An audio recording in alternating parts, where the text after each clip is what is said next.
It's food o'clock on Real Ale Craft Beer. I'm back with another Rustlers product, and I'd like to start this review by saying the chicken sub that I reviewed just the other day wasn't indeed my first Rustlers product. It turns out that I reviewed a Rustlers Christmas chicken sandwich type thing about 18 months previous, which, well, 15 months previous to be precise. But I don't remember it. I completely do not recall ever reviewing a Rustlers product before. So it turns out the 43-year-old man trying Rustlers for the first time, well, wasn't completely true, was it? But we're back with another Rustlers product. This is their smoky barbecue rib with our smoky barbecue sauce. Goes in the microwave for 1 minute 30 seconds on an 800 watt microwave. Let it stand for 30 seconds and then get into it. So let's do exactly that. I'm going to remove it from the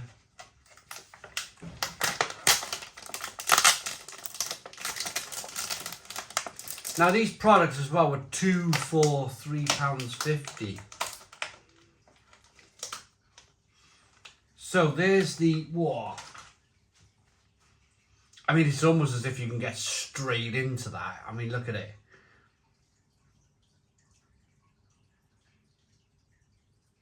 It doesn't look too bad straight away, does it?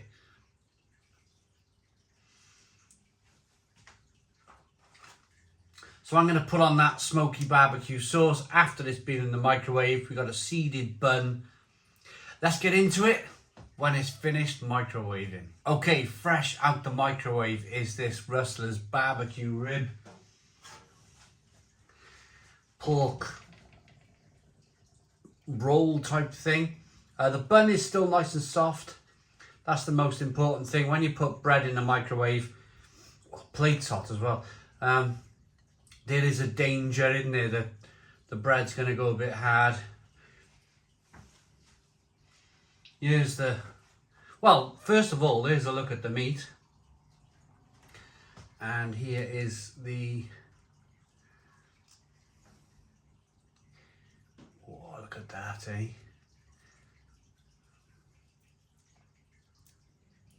It's funny, isn't it? I went through a stage reviewing kind of Iceland's.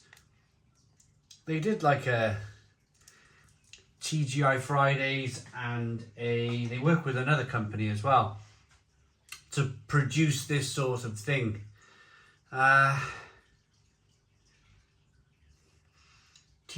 Fridays, and it was another Ed's Diner. That was it, Ed's Diner, and it was less than 2 years ago that Iceland worked with Ed's Diner and branded all of their microwavable burgers and hot dogs and stuff to Ed's Diner. But it seems like it never really worked. It seems like you go into Iceland these days and there's not that much of a selection of Ed's Diner or microwavable kind of burger products.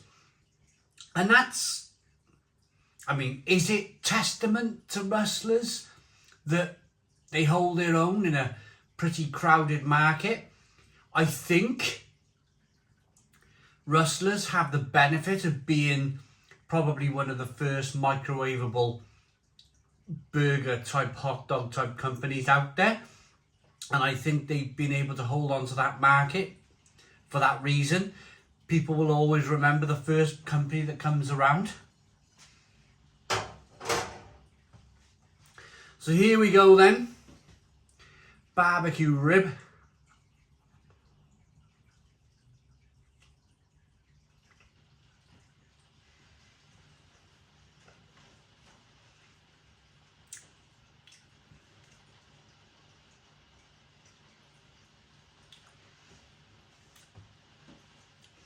Very smoky kind of taste coming through. The bread roll is lovely and soft. We've got another rain shower here in the conservatory. 2023, wow. March 2023 in the UK, been nothing but rain. To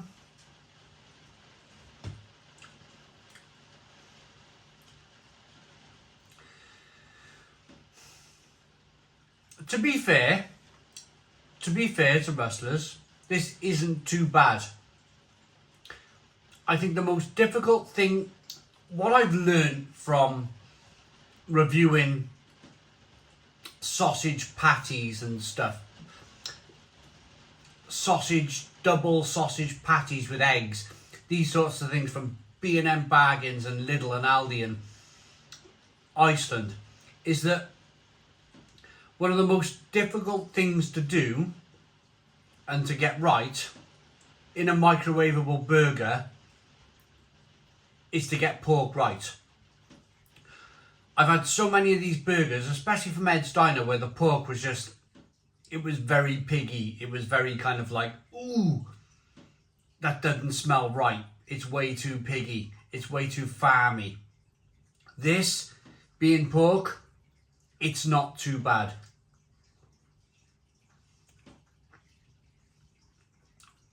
Mind you, loads of barbecue sauce. Loads of barbecue sauce on it. How much pork is here? Well, there we go. Barbecue pork rib is 48%.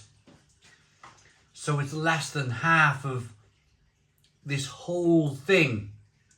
Only 48% is indeed pork.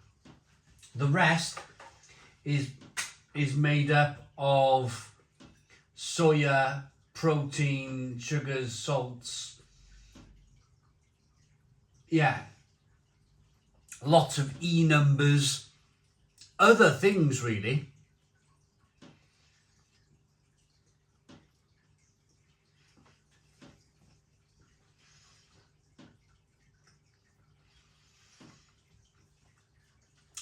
This is the type of thing I've picked up solely for review. I like this journey that I'm on, reviewing food on YouTube, because it takes me out of my comfort zone.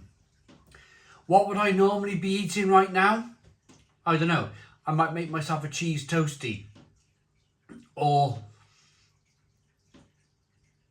I'm terrible for making a big mug of tea and getting half a pack of digestives and just dunking them and eating them for my lunch. Terrible for that. This goes down to that age-old kind of adage of, are you on a building site? Are you working somewhere where you've not got access to any decent food? Are you on an aeroplane where, again, you haven't got really great access to something hot? And this boils down to, if you're cold and you're hungry and you're on a building site or you're on an aeroplane or you're somewhere where you feel a little bit isolated in terms of being able to get a cracking meal, this is your last resort. Well, you take this as a last resort, don't you?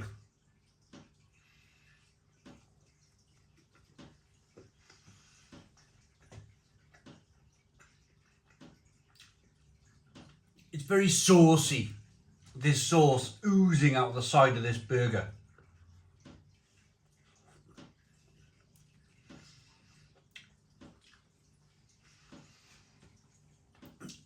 It's okay. I got to the stage now where I've already had enough. I'm kind of like, I'm forcing myself to put it into my mouth.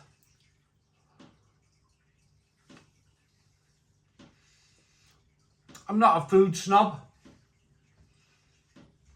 I'm not a food snob by any means, by any stretch of the imagination.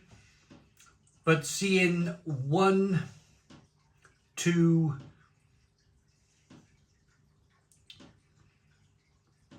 3, 4, 5, seeing 5 E numbers on the back of this Rustlers barbecue rib, well, it's never going to sit great with me. What I'll do is I'll finish it, of course. I might give a little bit to the dog. And then I might make a cup of tea and go back to my usual digestive biscuit dunking. Perhaps it's just a little bit before my time. My parents never really had a microwave. My grandparents did, funny enough, but my parents didn't. So I wasn't brought up on eating microwavable food, and I still struggle with it to this day. Unless it's a bit of Chinese takeaway or a bit of Indian curry from the night before, you just whack in the microwave, and then that's delicious. But stuff like this, ready-made for the microwave, I'm never really going to get along with it. I'll review it out of complete curiosity, but I'm never really going to get on with it. This is a 6 out of 10 at best. 6 out of 10 from Real Ale Craft Beer. Please put your comments in the comments box. Subscribe to our daily beer and food reviews. Give us a big fat thumbs up. Boom. Cheers.